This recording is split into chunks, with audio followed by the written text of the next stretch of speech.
Hello guys, welcome to my vlog. For today's video, kung nakikita nyo, nandito ako sa aming garden.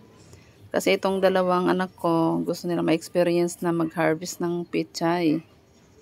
Kaya yan, hinayaan ko siyang humitas ng pichay. Kasi minsan lang yan guys, maka-experience. Sa mga nagtatanong pala guys kung nasaan ang aking garden, ito ay nasa likod lamang ng bahay namin. May maliit pa kasing space dito sa likuran namin, kaya ang ginawa ko, total bakante naman siya. Sabi ko magtatanim na lang ako ng mga gulay-gulay. At ayan guys, ilang beses na ako dito nagtatanim ng mga gulay. Sa ngayon, pitsay muna ang mga nakatanim dito ngayon kasi yung ampalaya ko maliit pa. Kaya yan, dati, bago itong pitsay na to, ang tanim ko dito ay mga ampalaya.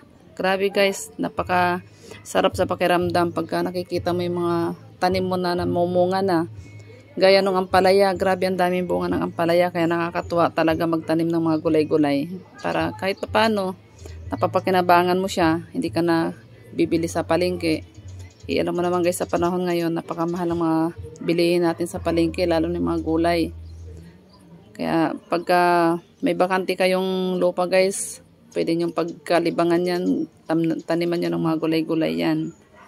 Malaking tulong na sa inyo yan. Sa mga nagtatanong pala guys, bakit maganda ang mga tubo ng aking mga tanim? Gaya nung ampalaya, napakaganda ng mga bunga niya, tas napakalago ng mga dahon. Ang ginagawa ko lang niyan guys, ina-applyan ko lang naman siya ng fertilizer. Tapos yung mga pan-insecticide, wala na po akong nilalagay dyan. Kasi ang iniisip ko, kami lang din naman ang kakain. Kaya mas maganda na rin yung safety tayo. Safe tayo sa mga ganun. Kaya hindi ko na siya ina-applyan ng mga, at saka hindi naman siya guys yung yung maraming mga insekto. Kaya gaya nitong pichay, ang gaganda ng mga dahon niya. Wala akong pinang-i-spray diyan. Kaya masarap siya pag sariwang-sariwa talaga yung gulay mo.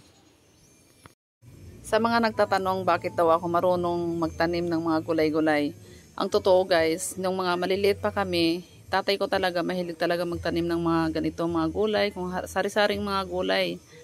Kaya kami, mga maliit pa kami noon, siguro mga 7 years old, 8 years old, tumutulong na kami sa tatay namin para magtanim ng mga ganito. Pero hindi ko na natatandaan yun yung mga ginagawa namin noon.